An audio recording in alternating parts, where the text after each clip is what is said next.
बोला.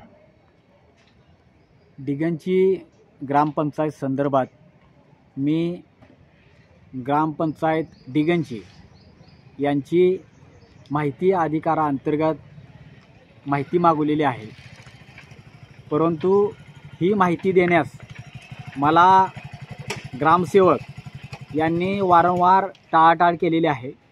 त्यामुळे मी माननीय विस्तार अधिकारी तसेच गट विकास अधिकारी यांच्याकडे अपील दाखल केले होते, परंतु त्यांच्याकडे अपील दाखल करूनसुद्धा मला अद्याप माहिती मिळालेली नाही.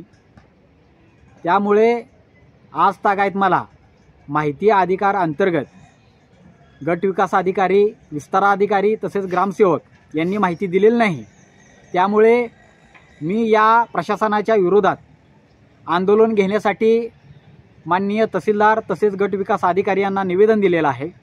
असं निवेदन दिलेलं असताना डिगंची गावचे माजी सरपंच तसेच नूतन सरपंच यांचे मिस्टर पती गावगुंड अमोल मोरे हे मला गावगुंडांच्या मार्फत जीवे मारण्याची धमकी देत आहे.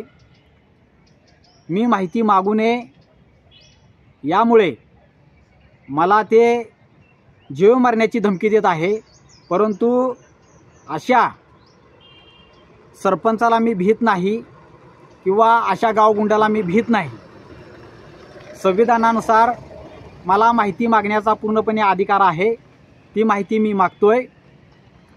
परंतु जर या अमोल मोरेंना माहितीचा अधिकार मान्य नसेल तर त्यांनी त्यांचे जे आमदार आहेत सुहास बाबर यांना त्यांनी शिफारस करावी की विधानसभेमध्ये माहितीचा जो अधिकार आहे तो माहितीचा अधिकार आपण रद्द करावा. त्या संदर्भात आपण विधानसभेमध्ये प्रस्ताव मांडावा, हे आपण आपल्या आमदारांना सांगावं.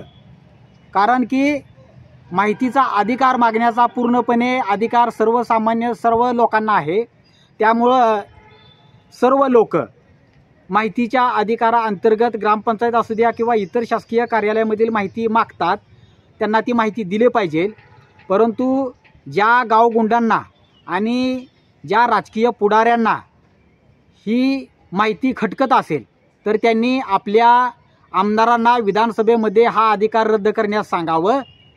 आणि ज्याला लोकशाही मान्य नाही, ज्याला संविधान मान्य नाही, अशा लोकांना जनतेने इथून पुढे निवडून देऊ नये. अशा लोकांना त्यांच्या लायकीप्रमाणे त्यांना घरी बसवलं पाहिजे.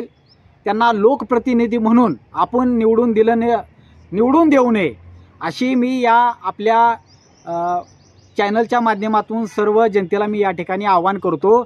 आणि अमोल मोरेला या ठिकाणी मी सांगू इच्छितो की अमोल मोरे, मी तुझ्या बाला भीत नाही. तुझा जो कोणी बा असेल त्याच्या बाच्या बाला पण मी भीत नाही. तू काय करायचं ते कर.